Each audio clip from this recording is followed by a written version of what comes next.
Muito boa tarde aqui no Papo Saúde.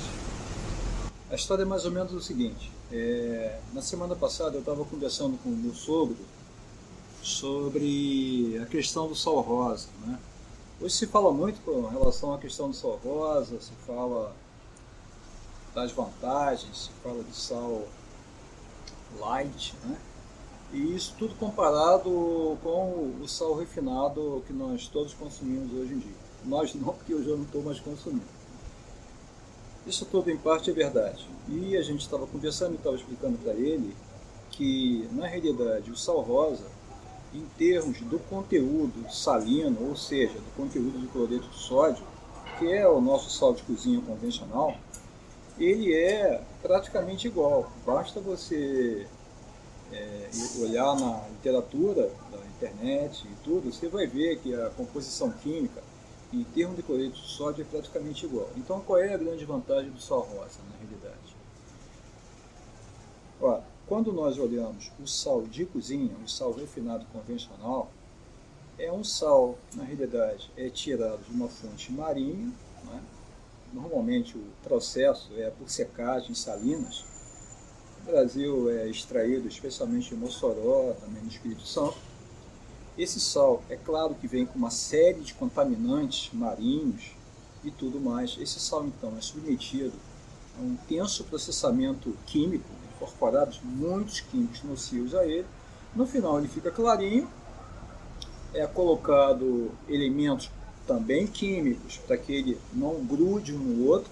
E quem, por exemplo, quem já usou e usa o sal rosa, vai ver que dentro do recipiente onde ele está armazenado, ele começa a grudar um no outro. E ele começa a grudar um no outro porque ele não tem nenhum elemento químico desaglutinante, ou seja, que separe o sal. E aí é uma das grandes vantagens dele, na verdade. O sal rosa, inclusive, abrindo aqui esse parênteses, ele é um sal de extrema pureza, né? Ele vem do Himalaia, da região de Punjab, que fica no Himalaia, no Paquistão. Mas voltando ao sal convencional que todos nós consumimos em casa, o sal de cozinha convencional refinado. Esse sal, então, ele tem clarificante, ele passou por inúmeros processos, muitos processos químicos. E você sabe que no final sempre acaba sobrando contaminante.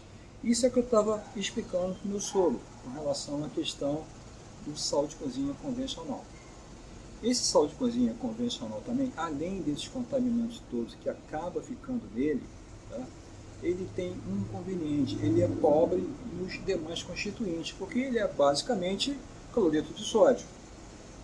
É a halita, para quem entende de geologia.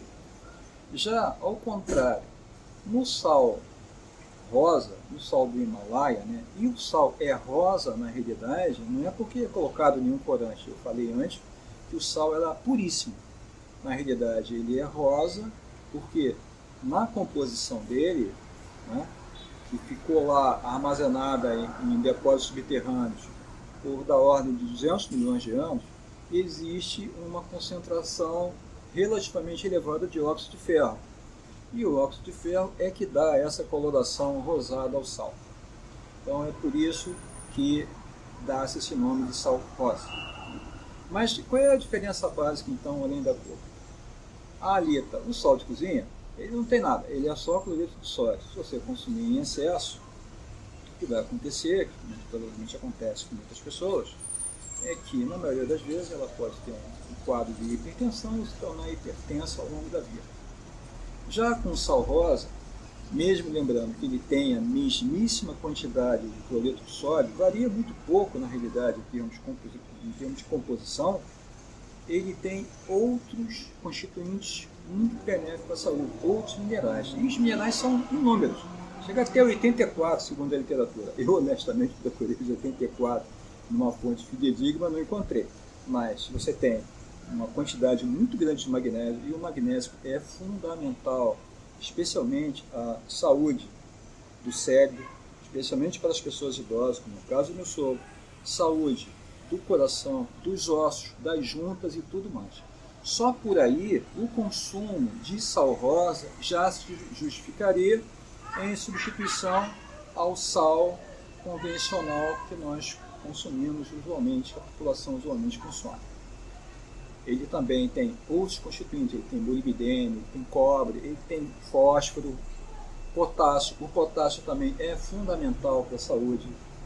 Os principais elementos para a regulação das funções elétricas e de sinal no organismo são o sódio e o potássio. O sódio vindo das fontes que contêm sódio e sal, e o potássio também em fontes naturais. Por exemplo, você pode encontrar na banana uma quantidade enorme, no abacate também. Tá? Assim como o magnésio também se encontra em grande quantidade no abacate. Então, esse sal rosa ele é milagroso? Mais ou menos, ele não é tão milagroso assim. Ele, na verdade, ele tem um probleminha. E qual é o probleminha do sal rosa? Que a gente não pode consumir ele de uma forma que aí eu acredito não tão adequada. O sal rosa, ele praticamente não tem iodo.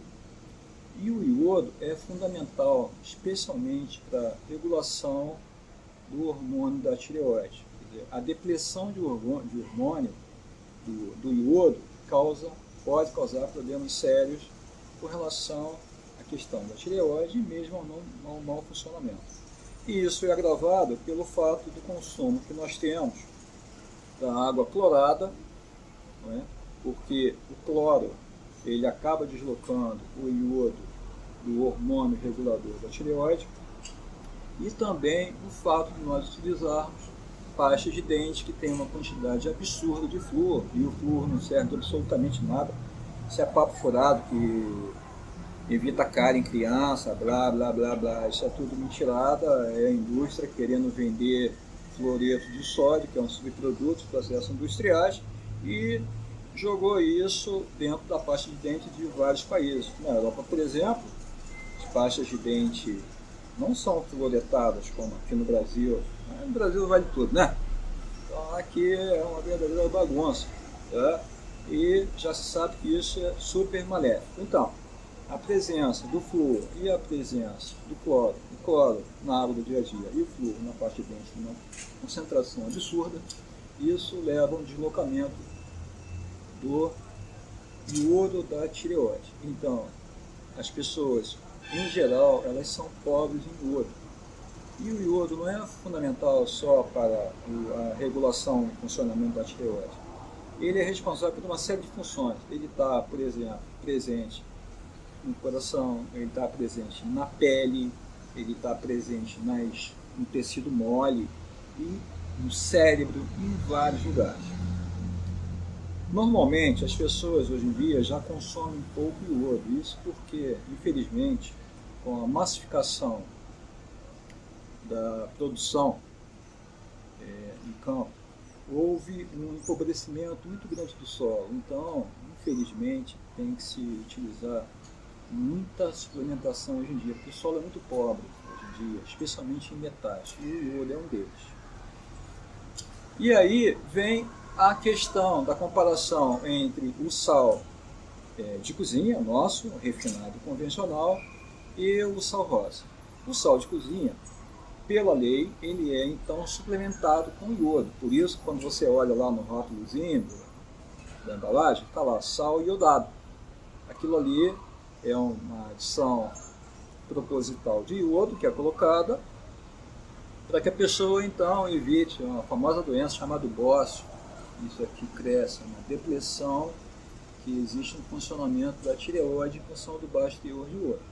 Então, é feita uma adição de propósito no sal industrial, convencional, o sal refinado, para que isso não aconteça. Como o sal rosa é um sal que entra no Brasil via importação e ele é considerado, na realidade, como suplemento, ele não é um sal que segue a regulação, por exemplo, de consumo de grande massa, ele não tem essa suplementação. Então, e como ele não tem iodo, praticamente não existe nele, se você começar a consumir sempre uma quantidade grande de sal rosa ao longo de muito tempo, você que já não consome iodo naquela quantidade que deveria consumir, vai ficar ainda mais depressionado. Então, eu acho que para quem consome, quer consumir o sal rosa, que é excelente. O magnésio, por exemplo, ele relaxa a musculatura das veias, com isso potencialmente reduz inclusive a pressão arterial, que seria um contrassenso de se esperar, né? Porque todo mundo diz que o sal aumenta a pressão arterial, mas a presença do magnésio, além de benéfico para o cérebro também, é um relaxante das artérias e veias. Então, isso faz com que a pressão caia também. Só tem o problema, então, da falta de ouro. E aí, como é que se resolve isso? Eu, pessoalmente, eu sou uma pessoa vegetariana há 3 anos, embora antes até tivesse uma dieta light, tudo isso, mas aderiu à forma vegetariana de me alimentar e me sinto muito bem, saudável, forte, tudo mais. Sou um homem de 60 anos, mas estou em plena forma física e mental, e posso dar esse depoimento. Me senti muito bem depois dessa mudança de alimentação que se deu há 3 anos. Mas no caso, especificamente do sal rosa, vamos olhar além do modismo. Ele é bom sim, mas temos que tomar um cuidado com relação à questão do iodo. O iodo hoje em dia se usa numa suplementação, para procurar em vários canais do YouTube, o Laí Ribeiro e outros mais, falam muito numa composição à base de iodo, que se prepara em casa de manipulação, em farmácia, chamado Lugol. O Lugol tem vários percentuais, tem percentual de iodo de 1%, combinado com iodato de potássio de 10%, tem 5% de iodo, 10% de iodato de potássio e outras, para se fazer uma suplementação. Eu acho que isso aí seria bem interessante da pessoa pensar em realizar quando for fazer uso de uma forma continuada do sal rosa em substituição ao sal industrializado convencional. E foi esse papo que a gente teve lá com o meu sogro, que já tem 80 anos e a gente quer que ele tenha uma boa saúde, né? Nós não queremos que ele, amanhã depois, por consumir o sal rosa em substituição ao sal industrializado convencional, ele fique depressionado em iodo e isso lhe interfira na saúde. Essa foi a dica do Papo Saúde de hoje e esperamos que vocês tenham gostado. Se gostaram, toque o sininho aí embaixo, se inscreva no nosso canal. Muito obrigado e até a próxima. José Carlos.